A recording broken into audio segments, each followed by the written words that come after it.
제가 오늘 본문에 예수님의 12살 어린 시절 에피소드를 맨 처음 접했을 때 저는 성경 기자가 예수님을 너무 신격화하는 것이 아닌가라고 다소 회의적인 생각을 했었던 것 같습니다.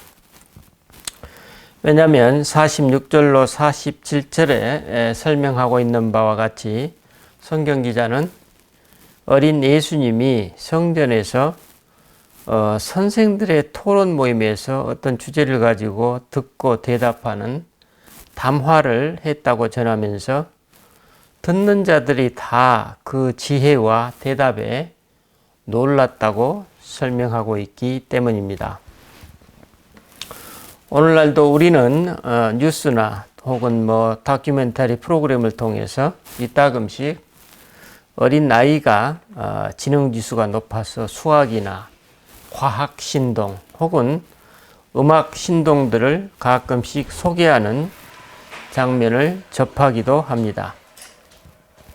하지만 어린 아이가 아무리 뛰어난 신동이라고 할지라도 어린 아이는 아이입니다. 그러므로 문학이나 신학 분야에서는 그런 사례를 발견하기가 매우 어려울 것 같습니다. 왜냐하면 그런 분야는 머리만 좋고 또 좋다고 해서 그 재능이 발휘되는 것이 아니기 때문입니다. 예를 들어 문학이나 신학 같은 분야는 그 사람의 인생 여정과 그 여정에 따른 그 삶의 굴곡, 그리고 그런 삶의 경험에서 오는 삶의 깊이가 문학작품이나 신학 이론에 버무려지는 과정이 필수적이기 때문입니다. 그러므로 이런 분야는 그 아이가 아무리 신동이라고 할지라도 삶의 경륜이 쌓이거나 인생살이의 깊이가 거의 묻어나지 못하여 그 분야의 대가로 칭송받기는 어려울 것입니다. 저는 바로 이런 맥락에서 성경 기자가 기록하고 있는 이 에피소드는 제 무의식의 밑바탕에 좀 과장이 심하군 이런 식으로 치부했던 것 같습니다. 하지만 제가 신학교에 입학하여 이제 본격적인 학업을 하고 기도 생활을 시작하면서 특별히 복음관상으로 예수님의 탄생에서부터 오늘 본문에 이르기까지를 기도하면서 이 증언은 정말로 합리적이고 참된 증언이로구나 라고 생각을 완전히 바꾸게 되었습니다. 그렇다면 저는 왜 어떻게 이건 너무 신격화한 거 아닌가 라는 회의감에서 이 증언은 정말로 합리적이고 참된 증언이구나 라는 감탄으로 저의 입장이 완전히 뒤바뀌게 되었을까요? 먼저 우리가 오늘 본문의 내용을 한번 살펴보면 이는 마치 한 편의 동화를 보는 듯 합니다. 예수님이 12살 때 마리아와 요셉 가족은 유월절을 맞아 친지들과 함께 성전이 있는 예루살렘 순례길을 떠납니다. 마리아와 요셉 가족은 그 절기의 날들을 마치고 다시 이제 집으로 돌아오는데 마침 예수는 그 귀향길에서 일행에 합류하지 못하고 성전에 그대로 머물렀던 것입니다. 마리아와 요셉은 당연히 아이가 귀향하는 일행에 합류했을 것으로 생각한 것입니다. 이런 상태로 하룻길을 간 후 당연히 친족 일행 중에 함께 있을 줄로만 알았던 아이 예수가 없다는 것을 알고 이제 다시 부랴부랴 예루살렘으로 되돌아가게 됩니다. 아마도 몹시 마음을 졸이면서 아이를 찾았었겠죠. 마리아와 요셉 부부는 사흘 후에야 성전 안에 있는 예수를 발견하게 됩니다. 그런데 충격적인 것은 성전에서 다시 만난 예수가 성전 학자들과 함께 앉아서 진지한 모습으로 토론을 하고 있었던 것입니다. 그리고 더구나 그 토론을 보고 있던 사람들이 어린 예수의 지혜와 응답에 경탄을 하고 있었던 것입니다. 아이를 찾느라 사흘길을 헤매며 허둥지둥 성전에 돌아와 이 장면을 마주하게 된 마리아가 정신없이 다짜고짜 말합니다. 아이야, 어찌하여 우리에게 이렇게 하였느냐? 보라, 내 아버지와 내가 근심하여 너를 찾았노라. 이 말은 한마디로 뭡니까? 네가 어떻게 우리에게 이럴 수 있느냐? 이런 책망입니다.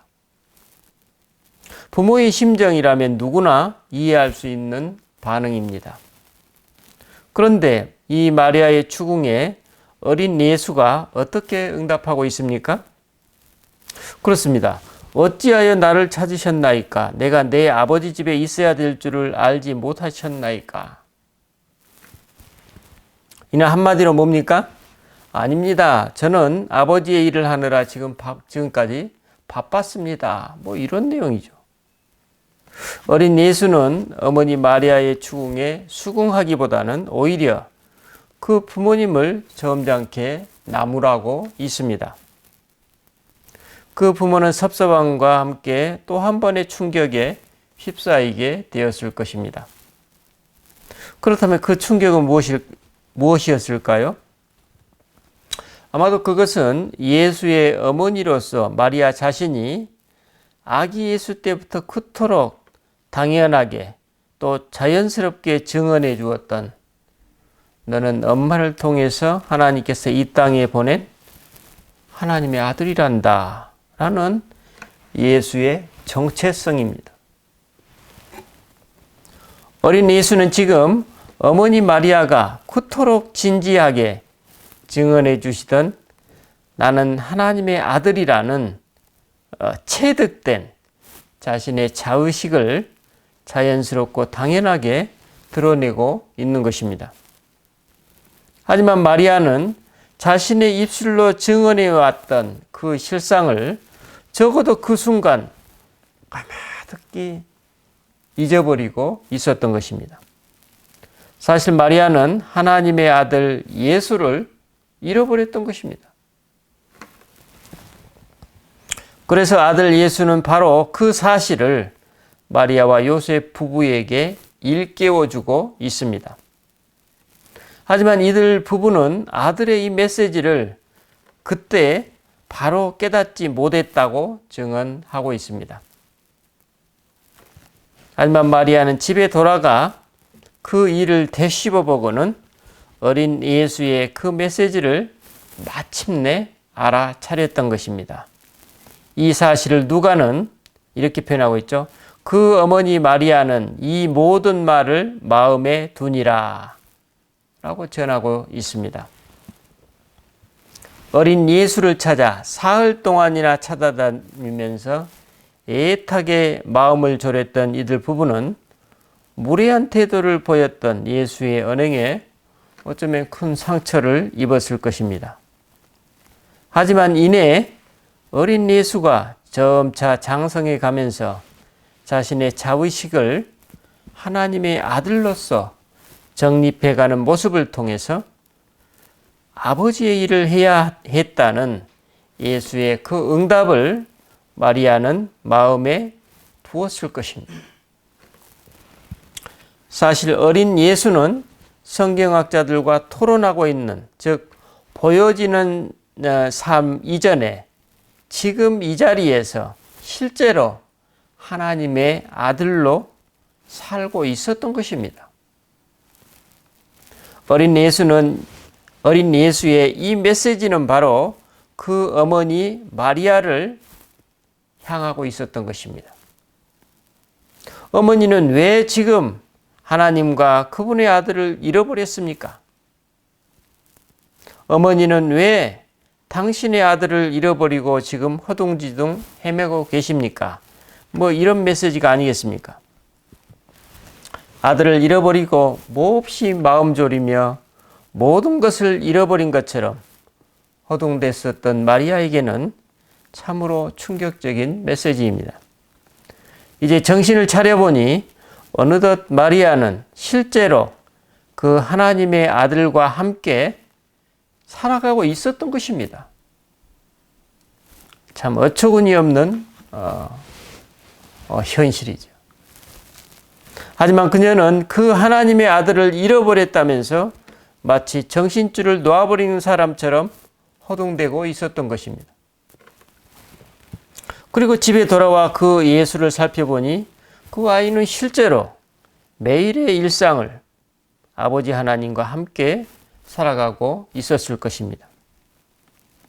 그래서 마리아는 어린 예수가 하는 그 모든 말을 마음속 깊이 담았던 것입니다. 그처럼 실제로 매일의 일상을 아버지 하나님과 함께 살고 있었던 그 모습을 누가는 52절에서 이렇게 기록하고 있죠.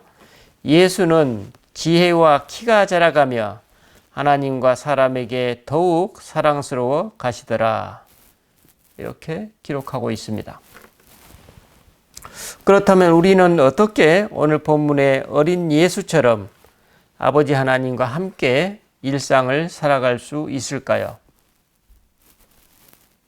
우리 기독교의 영성의 질이 매주일 예수 그리스도의 죽음과 부활을 기념하는 주일에 달려있듯이 유대교에서는 매 안식일을 지내는 방식과 내용과 그 과정 안에 유대교 영성의 핵심이 담겨 있을 것입니다. 유대교 신학자 아브라함 햇셀이 그의 저서 안식이라는 책에 그분의 딸이 정리한 내용에 따르면 유대인들이 생각하는 안식일의 이상을 다음과 같이 기술하고 있습니다. 안식일은 영혼을 새롭게 해주고 우리는 안식일에 우리가 누구인지 재발견한다. 안식일은 이 세계에서 이루어지는 하나님의 현존, 인간의 영혼에 개방된 하나님의 현존이다. 하나님은 공간의 사물 속에 계신 것이 아니라 시간의 찰나 속에 계신다. 하나님의 현존을 감지하려면 어찌해야 하는가? 세속의 요구를 차단하고 이를 삼가하라. 안식일은 성스러움을 입고 온다. 우리는 단순히 한 날 속으로 들어가는 것이 아니라 그 날의 분위기 속으로 들어가는 것이다. 안식일이 우리 안에 있는 것이 아니라 우리가 안식일 안에 있다. 그러한 성스러움을 감지하려면 어찌해야 하는가? 안식일 법규를 얼마나 많이 준수할 것인지가 준수할 것인지가 아니라 안식일을 어떻게 준수할 것인지와 관계가 있다. 안식일은 낙원을 암시하는 은유이며 하나님이 현존하신다는 증언이다. 각각의 안식일은 그것을 경험하도록 우리를 준비시킨다. 그리고 다음과 같이 정리하고 있습니다. 안식일의 맛을 즐기는 법을 익히지 않으면 이 세상에 임하는 영혼의 맛을 누리지 못할 것이다. 우리의 과제는 시간을 영혼으로 변화시키고 우리의 시간을 영으로 가득 채우는 것이다. 우리는 한 주에 엿새 동안은 땅에서 이윤을 짜내며 이 세계와 씨름하지만 안식일에는 영혼 속에 심겨진 영혼의 씨앗을 각별히 보살핀다. 그러면 유대인들은 안식일이라는 실생활에서 이러한 이상을 어떻게 실천하고 경험했을까요? 안식이라는 책과 또 아브라함 햇셀의 딸이 자신의 아버지와 함께 보냈던 안식일에 대한 기억을 다음과 같이 증언하고 있습니다. 이스라엘 사람들이 안식일을 맞는 태도는 마치 신부가 신랑을 맞듯이 매 금요일 저녁이면 아버지는 가장 먼저 유대인 경건주의 운동인 하시디즘의 풍습에 따라 향료, 도금량과 유칼립투스 잎사귀로 축성하고 그 향을 음미했습니다. 그리고 이어서 카투시 잔을 든 채로 눈을 지그시 감고 기도문을 읊으면서 포도주를 축성하셨다고 전하고 있습니다. 여기서 카투시란 포도잔을 놓고 축복과 기도를 암송하며 안식일을 시작하는 간단한 의식을 말합니다. 그럴 때면 어린 아이였던 그 딸에게는 감동의 물결이 밀려오는 것을 느꼈다고 말합니다. 아버지는 우리 가족이 잘 아는 오래된 성가를 부르면서 포도주와 안식일을 축복하셨고, 나는 아버지가 나의 삶과 식탁에 둘러앉은 모든 이의 삶을 축복하고 계심을 느낄 수 있었는데, 그 딸은 그 순간들을 잊지 못한다고 회고하고 있었습니다. 그러므로 신신 깊은 여느 유대인 가족처럼 자기 집에서도 금요일 저녁이 한 주간의 정점이었다라고 회고했습니다. 그녀가 말하기를 안식일을 위해 어머니와 함께 촛불을 밝히노라면 나의 마음은 물론이고 몸도 갑자기 변화되는 것이 느껴졌다고 술회했습니다. 주방에 촛불을 밝히고 나서 우리는 서쪽으로 향해 있는 거실로 가고는 했는데 거실의 창은 모두 허드슨 강을 내려다보면서 우리는 저물어가는 해넘이의 석양을 바라보며 감탄하곤 했다는 것입니다. 이 같은 금요일의 분위기는 해넘이와 함께 촛불을 밝히면서 다소 차분한 느낌으로 이제 바뀌게 되었다는 것입니다. 바로 이때 아버지는 자주 이렇게 말씀하셨다고 그래요. 성스러운 날을 준비하는 것은 그 날 자체만큼이나 중요하다. 우리가 저도 어렸을 때 그 명절을 앞두고 어떻습니까? 이 설이나 이 명절을 앞두면 어떻습니까? 깨끗이 집안을 청소하고 또 목욕을 하고 아버지는 마당을 쓰시고 어머니는 하얀 옷으로 갈아입고 이렇게 음식을 준비했던 그 어린 시절의 기억이 생각이 납니다. 그러면 어때요? 어린 아이지만 그 부모님의 그 모습을 보고서 어때요? 뭔가 경건한 그런 마음을 느끼곤 하죠. 막 그런 분위기가 여기서도 비슷하게 느껴지는 것 같습니다. 그래서 매주 금요일 아침이면 어머니는 식료품을 구입하셨고 오후에 그것을 요리하실 때 그 안식일의 분위기가 달아올랐습니다. 아버지 역시 해넘이가 시작되기 한두 시간 전에 귀가하여 손수 준비할 것들을 챙기셨습니다.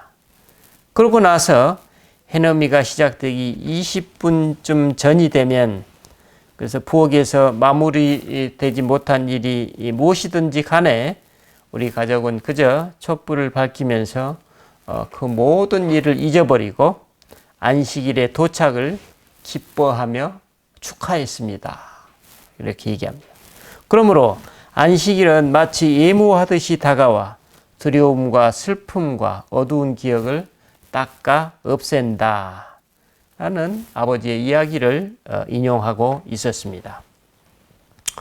또 이렇습니다. 또 아버지는 금요일 저녁에 유대인 회당에 가시기보다는 집에서 기도하는 것을 좋아하셨고 부모님은 2달에 한 번 정도씩 벗이나 동료 몇 사람을 안식일 만찬에 초대하셨는데 안식일 만찬은 늘 한라빵, 닭고기 스프, 약병아리구이, 샐러드, 채소를 요리했는데 그 식탁에서의 대화는 그 초대한 사람들과 함께 유대교 경건주의 그 하시디즘이라는 그 유대인 경건주의에 대한 이야기들을 주로 나누었다고 합니다. 그리고 아버지는 안식일이 되면 이제 평소에 읽던 책과는 다른 책들, 그 히브리 신앙들에 대한 문헌을 읽으셨고, 그분은 학자이셨지만 글쓰기를 멈추는 그런 일을 중단하셨고, 대신에 자신의 유년기를 기억하면서 당시 자신이 신앙적으로 얼마나 고귀한 사람들을 둘러싸여서 잘할 수 있었는지 회고했다고 합니다. 그 다음 날 아침이 되면 이제 집에서 한 15분 정도의 거리쯤에 있는 유대교 회당에 가서 예배를 드렸고, 그다음 점심 식사는 격이 없이 편안하게 농담을 하며 지붕거리는 그런 시간이었다고 합니다. 점심 식사가 끝나면 어떻습니까? 부모님은 낮잠을 주무시기도 하고, 또 그런 다음 또 티타임을 갖고 인근 공원을 산책하곤 했다고 합니다. 이 같은 안식일의 일과는 이제 가을에서 겨울에는 낮이 짧으니까 토요일 5시쯤에 끝나고, 또 낮이 길었던 봄철과 여름에는 8시나 9시경에 끝나곤 했습니다. 그래서 낮이 길었던 봄철 몇 달은 그 길었던 안식일 오후가 그날의 평온하고 조용한 중심이 되었다, 이렇게 표현하고 있습니다. 그러니까 조용한 침묵이 그 가정 가운데 깃들었던 것이죠. 아브라함 햇셀의 이와 같은 안식일 삶의 특징은 어떤 것이었습니까? 그 안식일이 현대적인 것이나 세속적인 세계를 거부하지 않으면서도 동시에 또 전례를 지나치게 강조하지도 않았다는 것입니다. 안식일은 단지 자유와 해방이라는 주제가 되풀이되어서 나타났고, 이는 그의 주장대로 이렇게 얘기하고 있습니다. 문명이 살아남으려면 안식일이 필요하다는 것이다. 우리가 물질 세계에 예속되지 않고 살아가려면 내적인 해방을 쟁취하기 위해 씩씩하게 끊임없이 은밀히 싸워야 한다는 것입니다.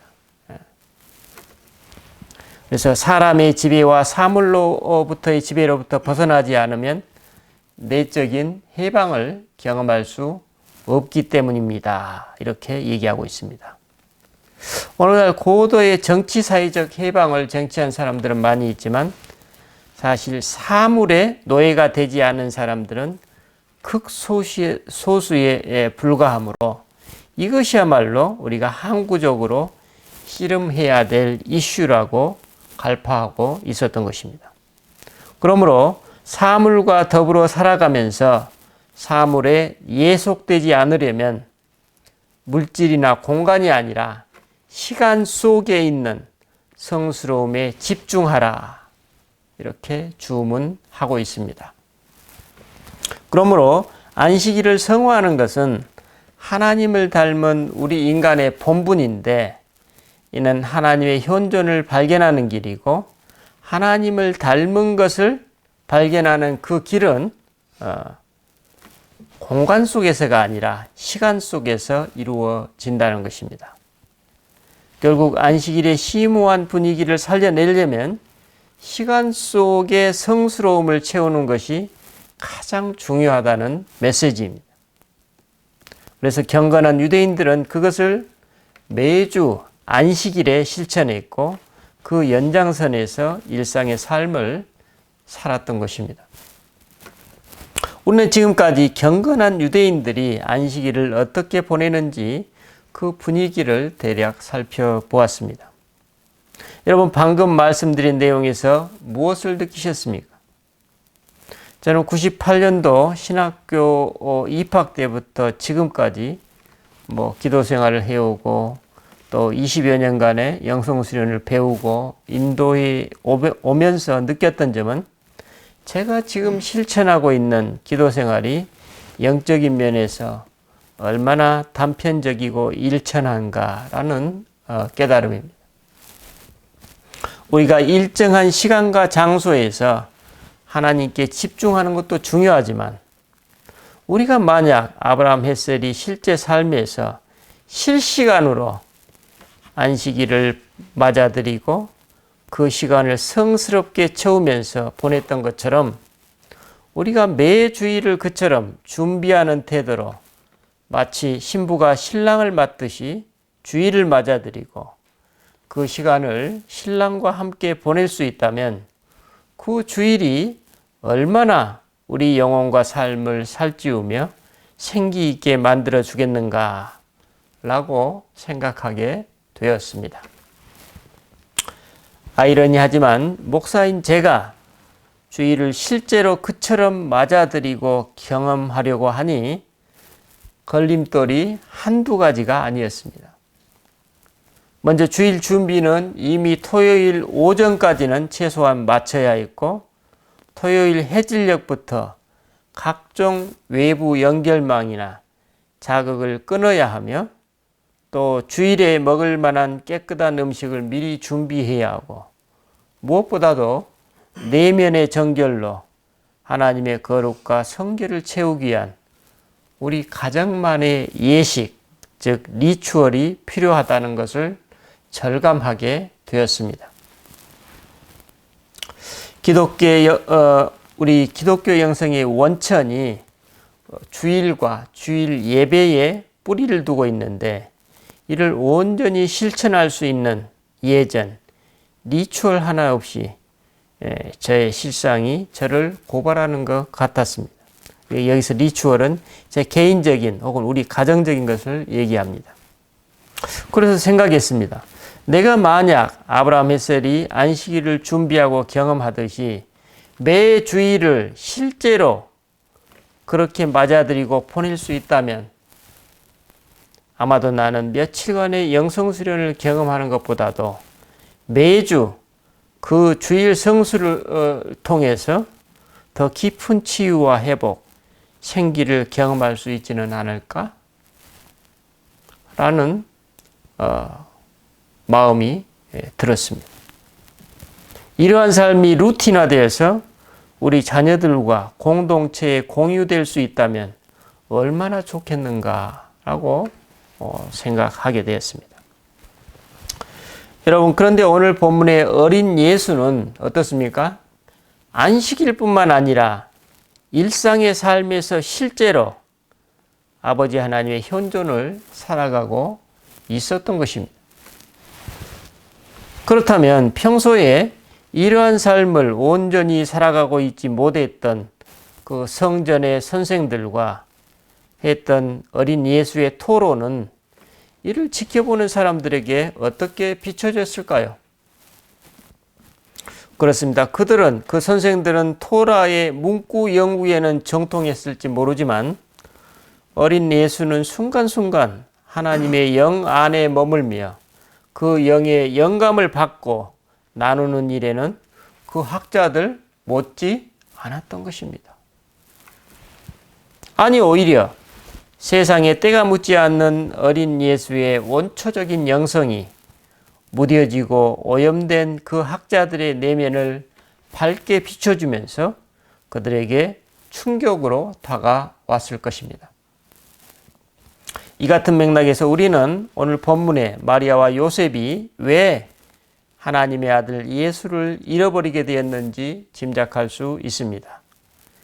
그들이 어린 예수를 잃어버린 것이지 어린 예수가 그 부모를 잃어버린 것이 아니었습니다. 사실 그들이 아버지 하나님을 놓쳐버린 것이지 아버지 하나님이 그들을 놓쳐버린 것이 아니었던 것입니다. 바로 이 점이 오늘 우리가 경험하고 있는 일상 삶의 실상일지도 모르겠습니다. 여러분, 오늘 우리도 이따금씩 내가 하나님을 잃어버리고서 하나님이 나를 버리셨다고 원망하거나 슬픔에 빠지는 때가 있지는 않습니까? 우리는 이때 마음에 큰 상처를 받게 되지만 그 상처를 통해서 새롭게 배우게 되는 하나님은 그 상처의 깊이만큼이나 마음속에 깊이 새겨지게 될 것입니다. 본문을 전하고 있는 누가는 본 누가복음의 마지막 장에서 이와 유사한 경우를 엠마오로 가는 제자들의 모습을 통해 우리에게 다시금 소개하고 있습니다. 여기서도 역시 누가는 제자들이 예수님을 잃어버렸지 예수님이 제자들을 잃어버리지 않으셨음을 마치 익살맞은 코믹처럼 그 에피소드를 소개하고 있습니다.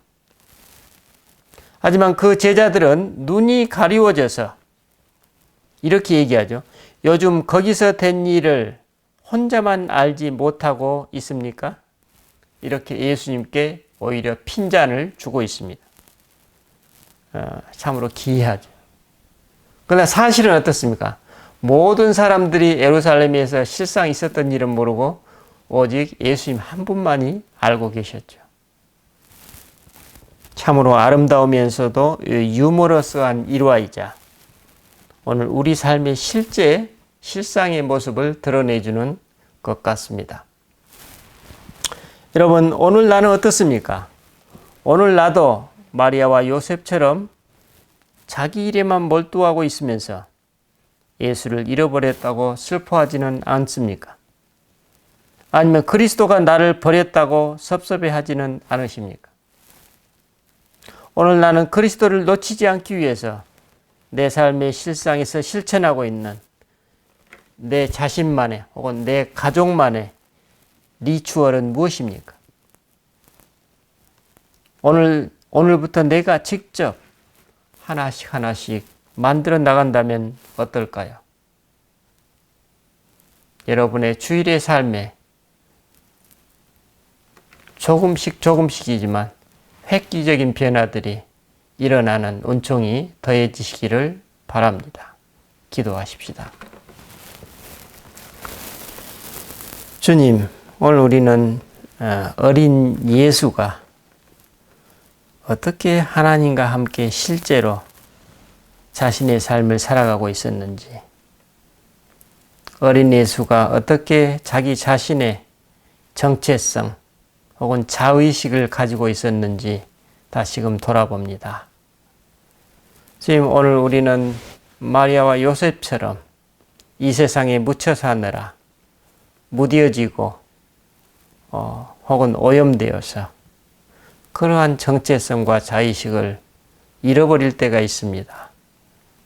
하나님의 자녀로서 하나님과 함께 살아가고 있다는 그 실제 삶의 리얼리티를 망각할 때가 있습니다. 그리하여 우리는 갈 바를 알지 못하고 삶을 헤매이거나 혹은 좌절하거나 낭망하는 때가 있습니다. 그러나 오늘 하나님께서 이 누가복음에 나오는 어린 예수를 통해서 우리에게 다시금 일깨워주고 계십니다.